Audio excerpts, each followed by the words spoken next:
Natuklasan ng National Bureau of Investigation na 7 o 8 contractor companies na kabilang sa listahan ni Pangulong Ferdinand R. Marcos Jr. ang posibleng sangkot sa anomalya sa bidding sa flood control projects. Ayon kay NBI Director Jaime Santiago, ang mga contractor companies na ito, iisa umano ang mga opisyal.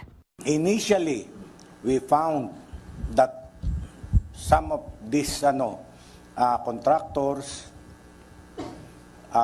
at least 7 of them or 8 of them have interlocking directors.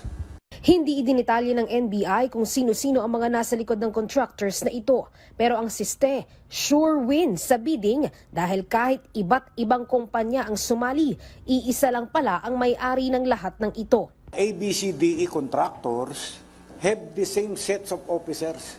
So, talagang nakakakita kami ng rigging ng bidding process. No?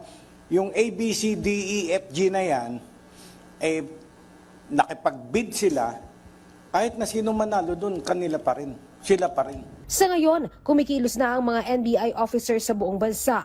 Bawat rehiyon, inutusan ni Santiago na mag-imbestiga sa mga flood control projects. Pero ang natunto nila na talagang may matibay na ebidensya na may anomalya ay ang mga probinsya ng Mindoro at Bulacan. Positive tayo, Mindoro, yung kay sakop ni Governor Dolor. Positive po tayo dyan. Ang daming ghost project, ang daming yung hindi sa tama yung pagkakagawa. Bulacan, nakita na po namin. Talagang positive yung investigation natin, merong nangyaring kababalaghan. Wala pang pahayag ang mga nabanggit na probinsya o LGU sa mga isiniwalat ng NBI. Pero isusumiti ng NBI ang nabuo nilang report sa DOJ para makapagsampa ng kaso. Nilinaw naman ni Santiago na ang Independent Commission for Infrastructure na binuo ni Pangulong Ferdinand R. Marcos Jr. at ang DOJ at NBI ay tulong-tulong upang makapagsampa ng kaso sa ombudsman laban sa mga opisyal ng gobyerno, politiko o kahit contractors na sangkot dito. Mag-joint forces po kami, DOJ, NBI, attached agency kami ng DOJ. Magtutulungan po kami maigi at para ma-prosecute natin itong mga involved dito sa corruption na ito. Nakikipag-ugnayan na rin ng NBI sa Security and Exchange Commission at Anti-Money Laundering Council para matunton ang kabuuang halaga ng nakulimbat sa pondo ng bayan. Gagawin namang lahat ng NBI para mabawi ang umano'y ill-gotten wealth ng mga mapapatunayang sangkot dito. Nakipag-coordinate na kami sa SEC para makita kung sino mga directors nito, mga contractor na ito. At we are working closely with AMLAC.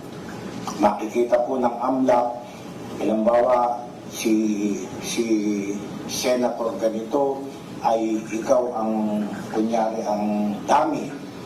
Makikita namin if you have the capacity, makikita ng AMLAC. Nakatanggap naman ng impormasyon ng NBI na lalapit sa kanila ang ilang kongresista para magsampa ng reklamo laban sa mga diskaya.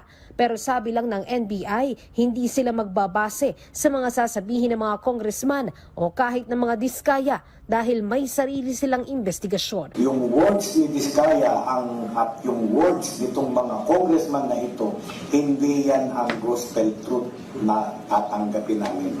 We will evaluate, we will weigh them, at titignan natin kung sino talaga nagsasabi ng katotohanan. Maraming paraan para malaman namin kung yung katotohanan ba ang sinasabi ng mga congressman, katotohanan ba yung sinasabi ng mga diskaya. Wala naman anyang sisinuhin ng NBI, lahat ng sangkot ay hindi absuelto sa investigasyon. Luisa Erispe para sa Pambansang TV sa Bagong Pilipinas.